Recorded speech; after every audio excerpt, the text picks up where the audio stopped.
Good morning, good people.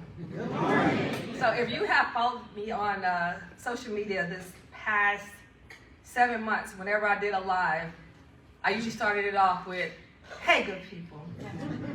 So I'm glad that you're having a fantastic morning. I am very privileged to stand in front of you. I've had the privilege of being able to travel and speak as far as Johannesburg, but I've only had the opportunity to do it here one other time. So to be able to stand in front of my community and share is very important to me and very special to me. And over the past couple of years, we have had a trying time, but we have persevered together. And we haven't had the moments where we can all sit and gather. So there is another reason why this is so special to me. There are some of you that I know do not go into crowded spaces at this point and opted to come out to support me. And for that, I am truly grateful. This morning's message is called 3.5 Moments. And you'll understand as I get into it why I named it that. We have so many moments in life that change and shift us. Some are inconsequential, so we feel, and some seem like these massive turns that make us really evaluate what is important. And so I pulled out just 3.5 of mine, and I hope from what I share, you will see something that can apply to your own existence.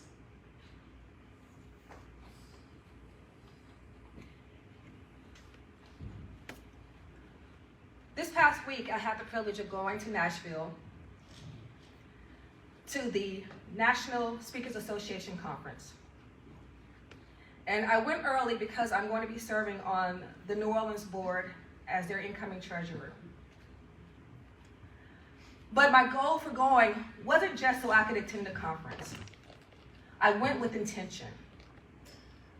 You heard my background, pastoring, I did some graphic and web design, there's some leadership development in there, so some social media management in there. And I was like, man, there's a lot happening. How can I make this make sense so that when somebody asks me, what do you do? I can say something that has clarity, not just for me, but for them. But there was so much happening that it was really hard for me to be silent enough to get that clarity. So for those of you who know me, I spent the last couple of years as a public information officer for the city of Gulfport. A lot of busyness, a lot of movement. And when I left that space, I hit the ground running. Because I left in October, I started my business again in November, I started getting clients in December. There wasn't a lot of time to breathe. But as you heard from my bio, the very first time that I had a business, it was in the recession. And it wasn't something that I chose. It was something that was put upon me. Because when I came back from Johannesburg, I had 2 master's degrees. Everybody was losing their job. People were homeless.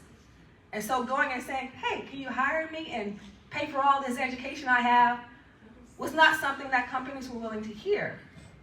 So I started that company out of desperation, and I made a lot of desperate decisions because I had to move very quickly.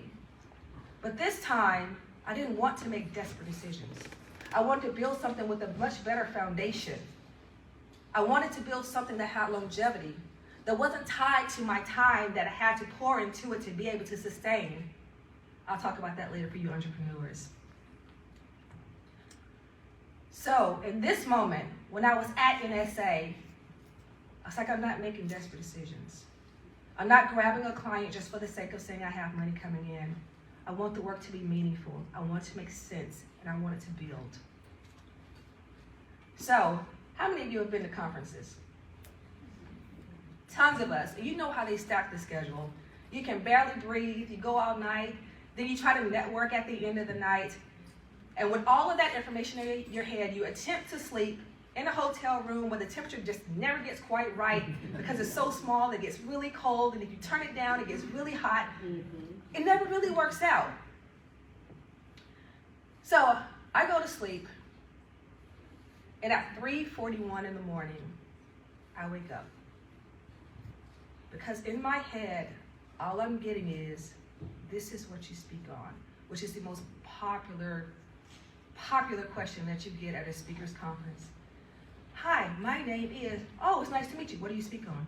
What do you speak on? What do you speak on? And as you heard me, I didn't know. So I was like, I'm working on that. I'm thinking about that. Well, I'm here to gain some clarity. And at 3:41, I got it. I speak on the messages that people tell themselves, the messages they tell others, and how that impacts their futures. Clarity. At 3:41 in the morning, and what was happening at 3:41? I was quiet. There's nothing going on in my mind. There was nobody talking to me. There were no distractions. And in the midst of the quiet, I heard exactly what my goal was. Turn off the noise. And it is challenging in a context where we are connected to our phones. They sit next to our heads in the middle of the night, and if they chime, we turn over like Pavlov has trained us.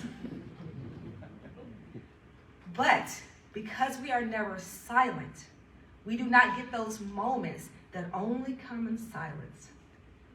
So give yourself the space to be quiet. Turn off the noise when you are trying to vision cast. When you are looking for your next point of direction, give yourself the room to be quiet.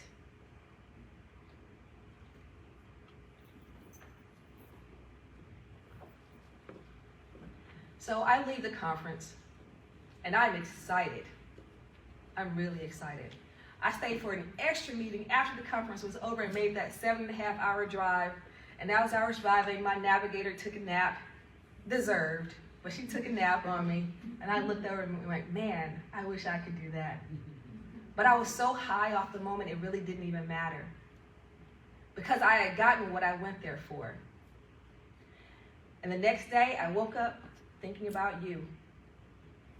And I was walking to my chair.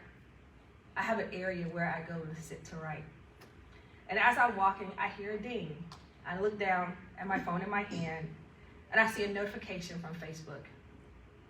And it is from Ed DaCosta. And I'm looking at it going, Ed DaCosta?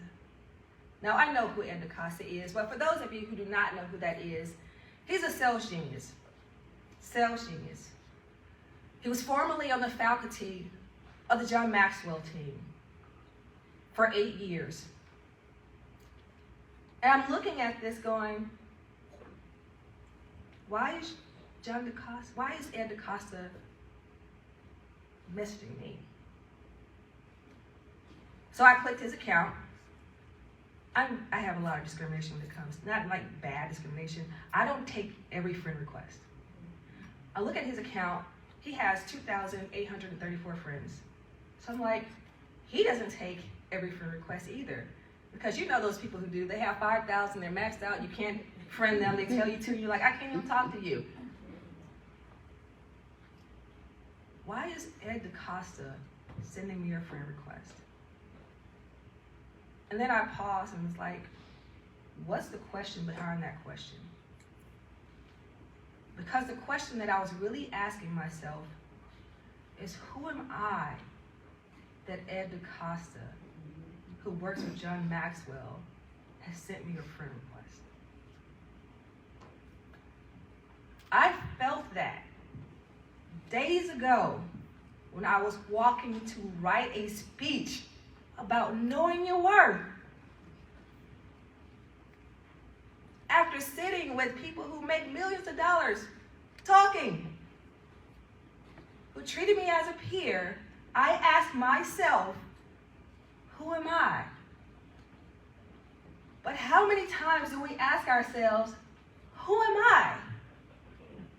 How many times do we sit and update LinkedIn or show somebody our resume or hear our bios read or tell somebody what our wonderful product is or share all of our experience and why they should value us, listing out all of these wonderful accolades to encapsulate who we are, remembering our value in the moment, and then we intersect with somebody that we put on a pedestal, or we get invited into a room where we don't feel comfortable, or we've never been before, or maybe no one knows me, and it's like tabula rasa. Back to the infant stage, blank slate, where we have nothing to offer. What happens in that moment? We are the same people. We are the same people who had those awards, those resumes that people recognize and value, who come to us for advice. We are the same people. So even when you have these intersections, or you walk into these rooms that feel so grand, or you look down at that friend request or that LinkedIn connection and you go, who am I? Well, I'm going to tell you who you are. You are the person that has value. You are the one that brings something to this world that only you can bring. You are an original. You are someone that other people look at and look up to. You are someone that we should listen to. You are someone that we should walk alongside. You are someone we should be connected to. You are a business we should patronize. Because you have value. Regardless of the number of the accolades you don't feel you have value. Regardless of whether or not people pause and tell you, I'm telling you today, you have value. And so don't accept anything less than what you deserve. When you look down and you see those requests, go, yeah, I'm that. And there's nothing wrong with harnessing and believing in you. We have been told to be humble so much that we end up degrading ourselves. You do yourself no justice, and you do us no favor if you believe you have nothing. And you are also wrong. So as those moments avail, as someone comes up to you and says, I heard you're the best, don't push that comment away. Say thank you. Remember who you are. And as you remember, you won't have a problem negotiating because you won't diminish.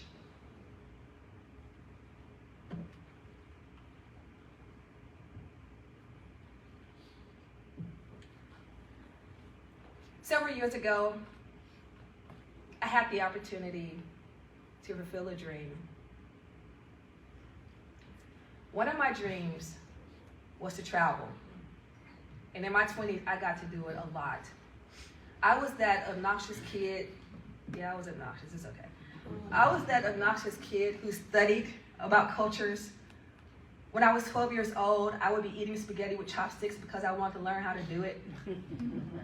And I remember telling my mom, I'm going to travel the world.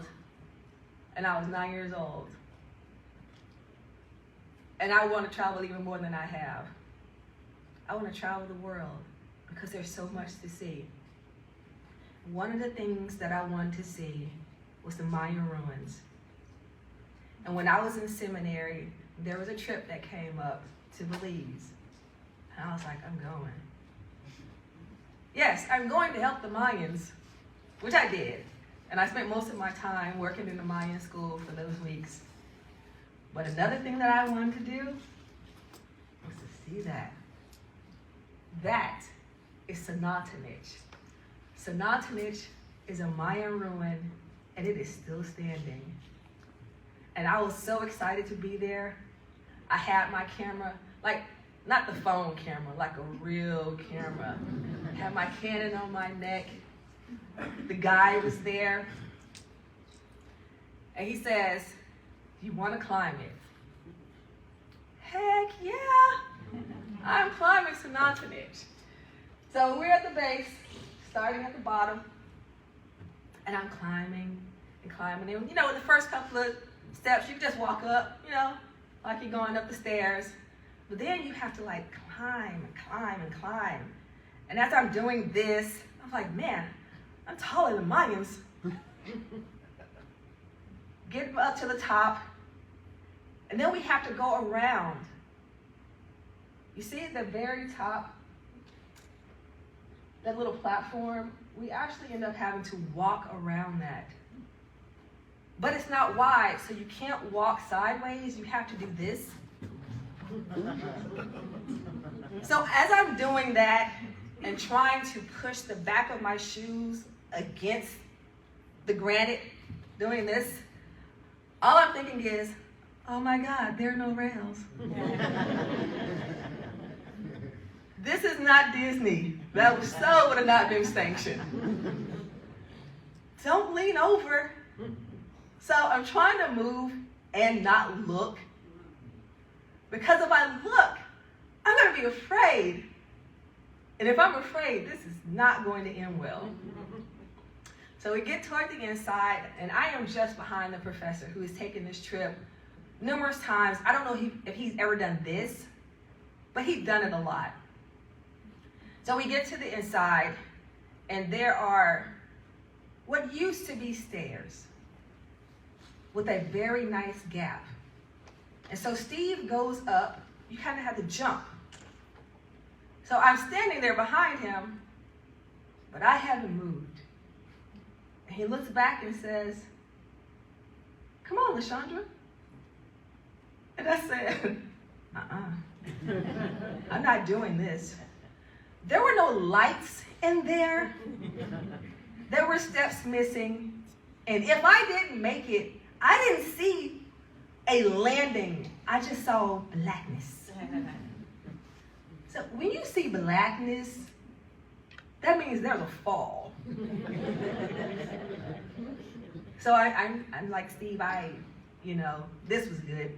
I climbed up here. And he goes, but this is all you wanted to do. And I said, I know. And he was like, you can't not do this. And I thought about 9-year-old me who said, I want to travel the world.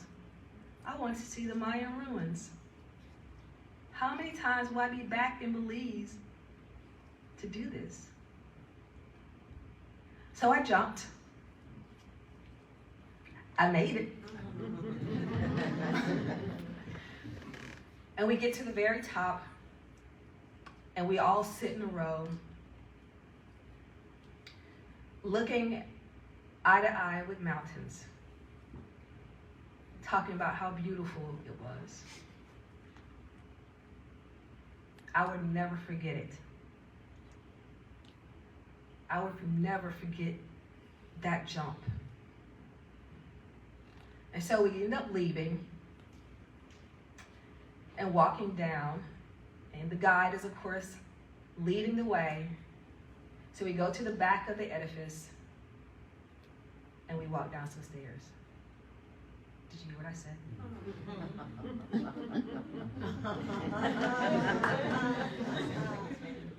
And now I'm confused.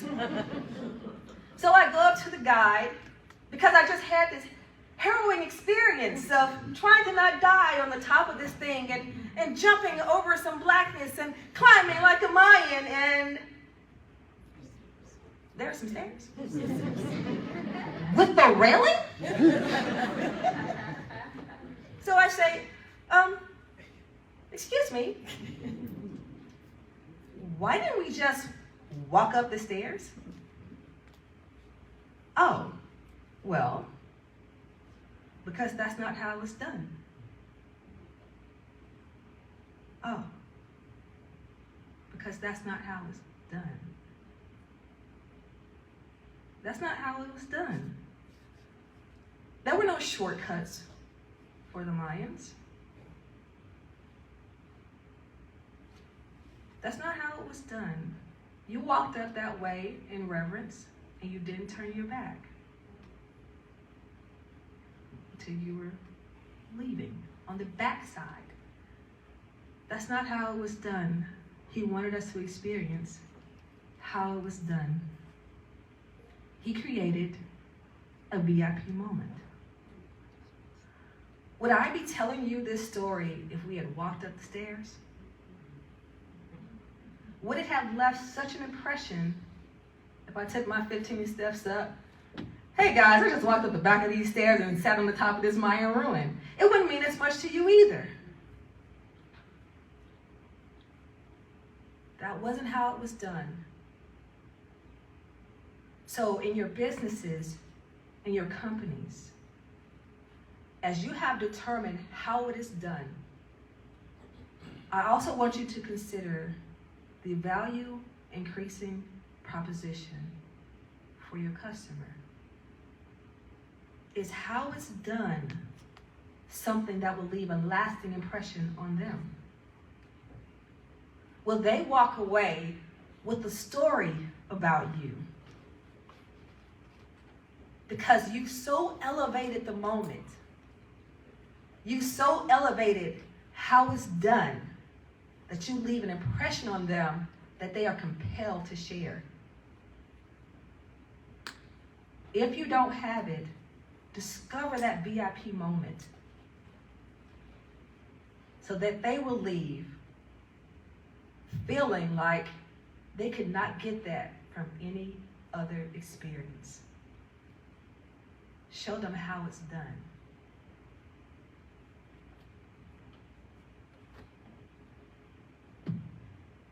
But this is what some of you are here for.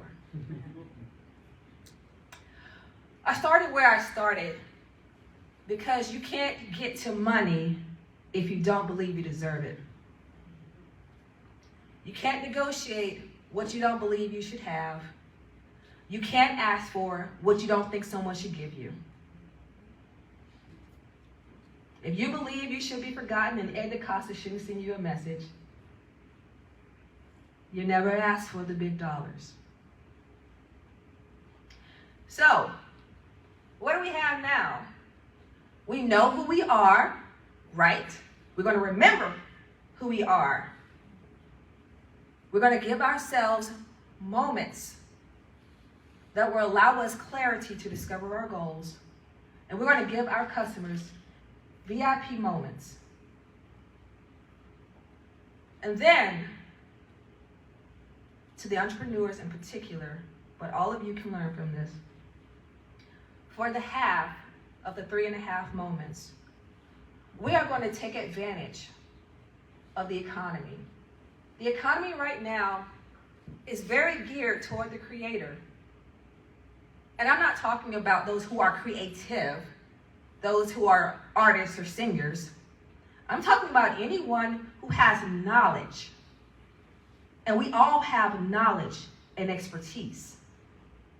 So as you are grinding in your business, I want you to think about other ways that you can actually make income or revenue off of what you know. I want you to consider, can I turn this into a how-to guide? Now that means you have to pay attention to what you're doing. But there are people who are not where you are who want to know how to get there. What can you teach them?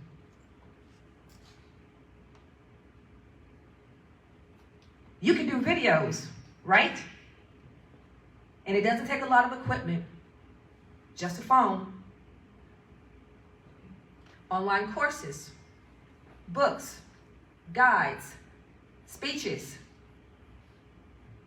Monetize this so that you are not working forever. And for so many of those who are sitting out there who are solopreneurs, who are wearing the hats of marketing, accounting, social media management, videographer. I know, I'm doing it. It's tiring. Don't set your business up where you're doing it forever. Because remember when you left that job and you're like, I'm not working for anybody else. I don't want another job. You know, some of you said it. Some of you said it. Well, what that means is you also don't give yourself a job. That you give yourself a business. And when you give yourself a business, that means you have employees and you can take a vacation. Entrepreneurs, especially those who are solopreneurs, are the worst bosses ever because they never give themselves a day off. And they often can't because they haven't structured their business in a way that would allow them to leave. You don't have to keep all of the money. Contract some of this stuff out. Did you hear what I said? And if you don't get into that mindset, you will never be able to expand, because you'll only be able to do what you have the capacity to do within the hours that are available in the day. You can't keep all the money, and you can't grow alone.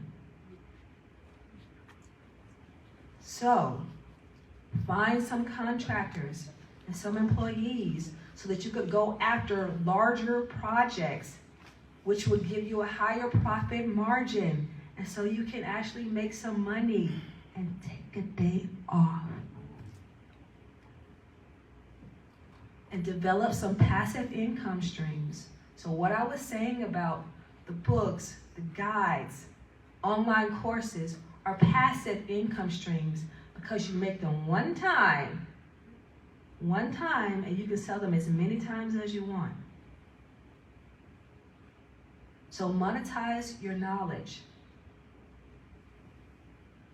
You have it up here. Think about what people keep asking you, what information you keep sharing, and start making notes. And I know when I said book, some of you went, oh, book. 20 pages is a book. Doesn't have to be a novel. But leverage what you have, and don't discount what you have possessed. The years and years of all the experience, even if you've only been in business 1 year, you've been a human a lot longer, so I'm sure you've learned some things along the way. Give us the privilege of knowing those things. Thank you so much for your time.